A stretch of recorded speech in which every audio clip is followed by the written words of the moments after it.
यहां तक की लड़ाई खत्म हो गई, लोग मिशन भूल गए, कमीशन पर लग गए और मिशन खत्म हो गया। उसी मिशन को कंटिन्यू आजाद समाज पार्टी कर रही है, भीम आर्मी कर रही है।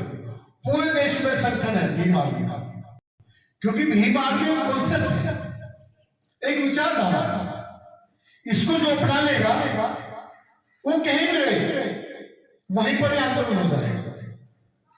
हम इसलिए काम कर रहे हैं, हमें पार्टी बनती बिगड़ती रहेंगी, विचारधारा नहीं बिकनी चाहिए। कब बदलेगा, कैसे बदलेगा, कौन बदलेगा, कौन प्रधानमंत्री बनेगा, कौन सीएम बनेगा, ये कोई नहीं जानता। लेकिन जो विचार हमारे बच्चों के हक में है, जो विचार इस देश में लोकतंत्र को स्थापित कर सकता है, जो विचार भारत के संविधान की रक्षा कर सकता है, जो मानव मूल्य हमारे महापुरुषों ने तय किए मानव जीवन के लिए, उनका प्रचार प्रसार करना हमारी पहली प्राथमिकता है। जो हमारे बड़े गुरुओं ने दिया हमारे पास आ गया, ट्रांसफर किया उन्होंने, हम भी अगली पीढ़ी में इस विचार को ट्रांसफर करें। ये काम करना चाहिए। आप वोट किसी को दें, मेरा उद्देश्य वोट मांगना नहीं है। वोट क्यों देना चाहिए, किस लिए देना चाहिए, ये बात आपकी समझ में आ जानी चाहिए। इसमें यदि मैं कोई भूमिका निभा सकूं तो मैं समझूंगा कि मैंने अपनी जिंदगी को जिया।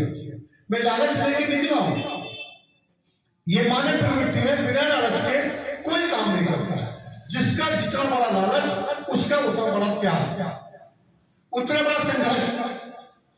लालच है मेरा, मैं जिस दिन मर जाऊं उस दिन यदि झंडा गांव के लोगों को पता लगता है कि आज बुगरा से कांग्रेस मर गया, तो जैसे हमारे बड़े बूढ़े बिन मुर्गे साहब को याद करते हैं, जैसे जैसे मौसी को याद करते हैं, जुगल किशोर को याद करते हैं, मिथल सिंह बौद्ध को याद करते हैं, रामवर्धन बौद्ध को याद करते हैं, वैसे कहीं न कहीं मुझे भी याद किया जाए।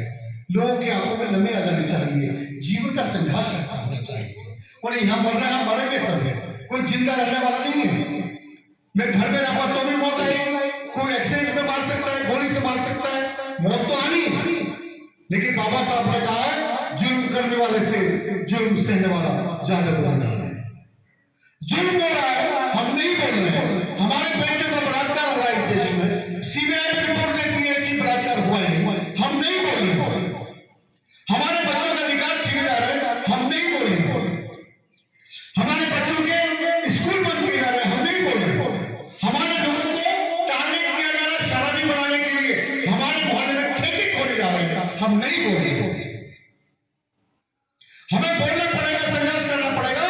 हमें वापस 2 अप्रैल को 2018 में जो संघर्ष किया था उसको दोहराना पड़ेगा, रोड पर उतरना पड़ेगा। अगर हमारा सर भाई हमसे 4 इंच जमीन ले ले तो हम उसका सर फोड़ देते हैं, हम कोर्ट कचहरी कर लेते हैं। हमारा देश है ये, हम मालिक हैं इसके, दुश्मनों ने छीना हुआ है हमसे। इस देश को छीनने के लिए कुर्बानियां देनी पड़ेगी, कोर्ट कचहरी भी होगा, मौतें भी होंगी, हत्या होंगी, सब कुछ होगा, आसानी से नहीं मिलने वाला है। इसके लिए तैयार रहना पड़ेगा। बाबा साहब ने कहा है, जिंदगी वही है जिसे जीते जी भी जिया जाए, मरने के बाद भी जिया जाए। और गुलामी का 100 वर्ष का जीवन बेकार, जिसका कोई मतलब नहीं है। और जिंदगी में ली गई सांसें चंद सांसें ही हो, उसका महत्व है। ये संघर्ष आपको शुरू करना होगा। जो लोग हमारे पार्टी का मेंबर बनना चाहते हैं, आजाद समाज पार्टी का सदस्यता ले सकते हैं, पार्टी के पदाधिकारी बनकर इस मिशन मूवमेंट को चला सकते हैं। मैं यहाँ का जिला संगठन मंत्री हूँ और गांव में जा रहा हूँ। अब तक करीब 45 मैं करीब गांव 60 गांव कर चुका हूँ और कुछ गांव करने हैं।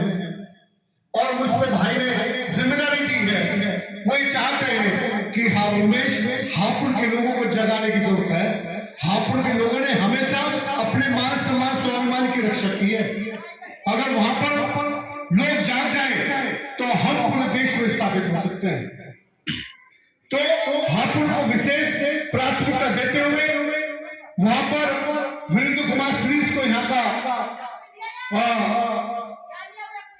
भावी प्रत्याशी बनाया है और वीरेंद्र कुमार श्रीष वो शख्स जिन्होंने भाई चंद्रशेखर आजाद को पंख लगाए, जमीन से लेकर आसमान को उड़ाया। इन्होंने अपना धन अपनी औलाद पर खर्च न करके ये मिशन के लिए खर्च किया। तो ऐसे महान आदमी को संसद में और विधानसभा में हमारे समाज को बैठाना चाहिए। और भी भाई चंद्रशेखर जैसे लोग विधानसभा संसद में पहुंचेंगे तब जाकर संविधान लागू हो सकता है। इस भरोसे के साथ मैं यहाँ पर आया और एक ही बार में सारी बात नहीं बताई जा सकती। मैं जब आप बुलाएंगे मैं कोशिश करूंगा कि कुछ नया आपको दिया जाए। मैं चाय पी के निकला भमेड़ा से और मैं 24 घंटे में एक ही बार खाना खाता हूँ, इसलिए क्योंकि मेरे समाज के लोग गरीब हैं, रुकाने के लिए ठिकाना नहीं होता है। जो लोग ये सोचते हैं कि हमारे घर पे मेहमान नहीं आना चाहिए, वो मुझे खाना खिलाते हैं। तो एक टाइम खाना खाऊंगा तो मैं स्वस्थ भी रहूंगा और मेरे समाज में वजन भी कम पड़ेगा। वही एक टाइम का खाना के पैसे अगर मेरे पेट्रोल के लिए मिल जाएंगे तो मैं ये लड़ाई लड़ सकता हूं। मेरी बात समाप्त हो गई। जय भीम, जय भारत, जय संविधान।